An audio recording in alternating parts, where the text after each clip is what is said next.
آئے دن سندھ گورنمنٹ کو کرٹیسائز کیا جاتا ہے کہ ایکسائز ڈپارٹمنٹ جو ہے وہ نمبر پلیٹ جینوئن نہیں ایشو کر پاتی، جس کی وجہ سے لوگ فیک نمبر پلیٹس لگاتے ہیں جو کہ پھر کرائم میں انوالو ہوتی ہے۔ سندھ حکومت نے فیصلہ کیا کہ NRTC جو کہ وفاقی ادارہ ہے، چاروں صوبوں نے اور وفاقی حکومت نے فیصلہ کیا کہ اپنے نمبر پلیٹس کے کام کو سینٹرلائز کر دیا جائے اور اس کانٹریکٹ کو آپ NRTC کو دے دیں جو کہ ایک وفاقی ادارہ ہے، کوئی پرائیویٹ ادارہ نہیں ہے۔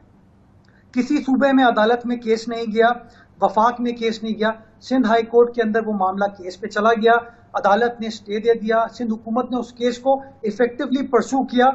12 دسمبر 2020 سے لے کے آج تک وہ سٹے پینڈنگ ہے، ججمنٹ ریزروڈ ہے، ججمنٹ ابھی تک نہیں آئی۔